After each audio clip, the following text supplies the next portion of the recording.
बकरा ईद पर कराची में सियासी, मजहबी और फलाही जमातों के कारकुनान खालें जमा करने के लिए खुसूसी टीमें तश्कील देते हैं। वो घर घर जाकर खाल लेते हैं और अपने दफातर पहुंचाते हैं। एक वक्त ऐसा था कि ये खालें बहुत महंगी बिकती थीं, लेकिन चाइनीज प्रोडक्ट्स आने के बाद अगरचे इनकी कीमत तो कम हुई, लेकिन ये धंधा अब भी जोरों शोर से जारी है। ताहम अब मामला पहले जैसा नहीं रहा, जब खालों के लिए शहर में तसादुम होता था, एक दूसरे पर हमले होते थे और खाल की पर्ची देते वक्त उनका जानवर ही मार दिया जाता था। कराची में खालों की सियासत का आगाज कब से हुआ, इसकी मद में मिलने वाली रकम से क्या होता रहा और ये काम क्यों किया जाता था, इस हवाले से सीनियर सहाफी फैजुल्लाह खान बताते हैं कि कराची में खालों के हसूल के लिए माजी में तसादुम देखा गया है। एमक्यूएम जब ताकत में थी तो उसकी ख्वाहिश रही कि वो ज्यादा से ज्यादा खालें जमा कर सके। उनका कहना था कि कराची में अपार्टमेंट्स की यूनियन से उनकी बात हो जाती थी और ज्यादातर खालें एमक्यूएम के पास ही जाती थीं। फैजुल्लाह खान बताते हैं कि कराची में ज्यादा कशीदगी खालों के हवाले से जमात इस्लामी और एमक्यूएम के माबेन रही। जमात इस्लामी का इल्जाम ये था कि एमक्यूएम जबरदस्ती जमात इस्लामी से खालें छीन रही है। फैजुल्लाह खान के मुताबिक गैंग वार का ताल्लुक भत्ता लेने से था। उनकी खालों में कभी इतनी दिलचस्पी तो नहीं रही, अलबत्ता ये जरूर था कि अगर कोई भत्ता नहीं देता था तो उनके कुर्बानी के जानवर को गोलियां मार दी जाती थीं। फैजुल्लाह खान बताते हैं कि कोरंगी इंडस्ट्रियल एरिया में शफी ट्रेंडरी के नाम से एक फैक्ट्री है, जहां कराची से खालें जाती थीं और महंगे दामों फरोख्त होती थीं। उनका मजीद कहना था कि वह कराची में ऐसा वक्त था कि ईदी फाउंडेशन से भी खालें छीन ली जाती थीं। उस वक्त की मंजरकशी फैजुल्लाह खान कुछ इस तरह से करते हैं कि सुजुकी की मदद से खालें शफी ट्रेंडी पहुंचाई जाती थीं। सूरत हाल ये हुआ करती थी कि गाड़ियों के हमरा हिफाजत के लिए कारकुनान भी जाते थे। उस वक्त पूरी की पूरी गाड़ियां छीन जाया करती थीं। सीनियर सहाफी मुबशर फारूक ने बताया कि खालों के हवालों से हुकूमत माजी में बास तंजीमों पर इल्जाम लगाती रही कि खालों की मद में हासिल होने वाली रकम दहशत गर्दी में इस्तेमाल होती है।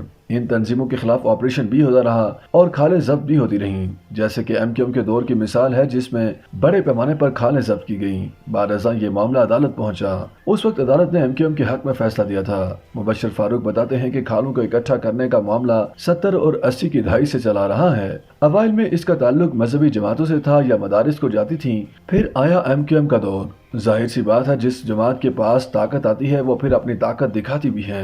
एमक्यूएम खालें खिदमत खलक फाउंडेशन के तहत जमा करती थी। उनका कहना है कि अवाइल में ये काम बहुत तरीके से किया जाता था। खिदमत खलक फाउंडेशन इसे बेचकर इसका पैसा मैयत, गाड़ियों, एम्बुलेंस सर्विस, अपने शोधा की माली मामलत या जेलों में मौजूद अपने कारकुनान के लवाहिकीन की मदद किया करती थी। मुबशर फारूक के मुताबिक बाज दफा ये भी देखा गया कि जमात इस्लामी का जिन इलाकों में होल्ड था वहाँ एमक्यूएम उनके सामने आई, टकराव होता रहा, लेकिन इस अमल को एमक्यूएम मरकज से कभी पजीराई नहीं मिली। इन लड़ाई झगड़ों को मना किया गया। चूंकि एमक्यूएम ने जमात इस्लामी और जमीयत उलमा पाकिस्तान या जमीयत उलमा इस्लाम की जगह ली थी तो तसादुम की फिजा बनी। पीपल्स पार्टी और मुस्लिम लीग की हुकूमतों में एमक्यूएम को खालें जमा करने से रोकने की कोशिशें की गईं और इस सूरत हाल में खालें भी पकड़ी गईं।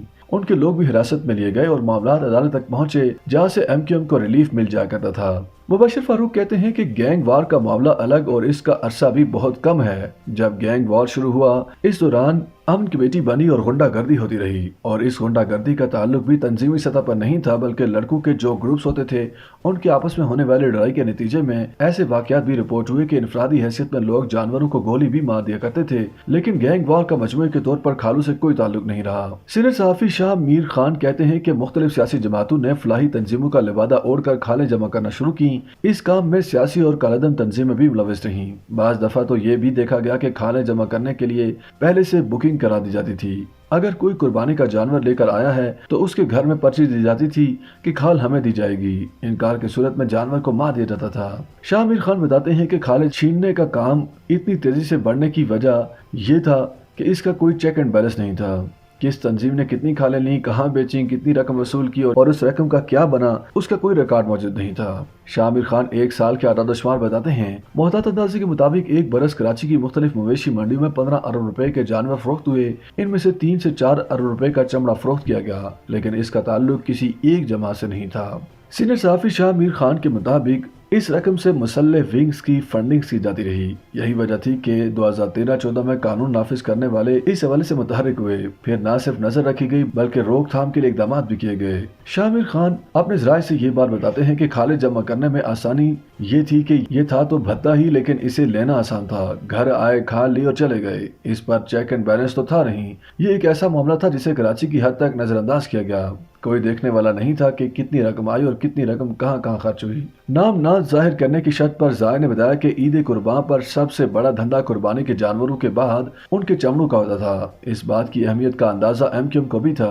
एमक्यूएम एक सियासी जमात थी। यही वजह है कि उन्हें चमड़े की एक जगह से दूसरी जगह मुंतकिल करने में इतनी दुश्वारी का सामना नहीं करना पड़ता था जितना गैंग हो सकता था। गैंग वार वाले अपने इलाकों से दूसरे इलाके की तरफ कोई चीज़ फैक्ट्री तक लेकर जाएंगे तो पकड़े जाएंगे। गैंग वॉर के उरूज के दौर में देखा गया कि वो अपने इलाकों तक रहते थे। चमड़े से ज़्यादा भत्ता उनकी तरजीह थी। साथ ही उन्हें अगर कुर्बानी के जानवर में दिलचस्पी होती तो पूरा जानवर ले जाते थे, या कोई जानवर लेकर आया है और भत्ता नहीं दे रहा तो जानवर ही को गोली मार दी जाती। उनका मजीद कहना था कि जहां तक इस चमड़े की मद में आने वाली करोड़ों रुपए की बात है तो ये हकीकत आज तक अया नहीं हो सकी कि यह रकम किस मद में इस्तेमाल हो रही थी। लेकिन उस वक्त जब ये धंधा और चमड़ों की छीना झपटी अपने उरूज पर थी तो एमक्यूएम जराये से पता चलता था कि चमड़ों से मिलने वाली रकम बरतानिया जाती है और बराह रास्त अल्ताफ हुसैन को मौसूल होती है।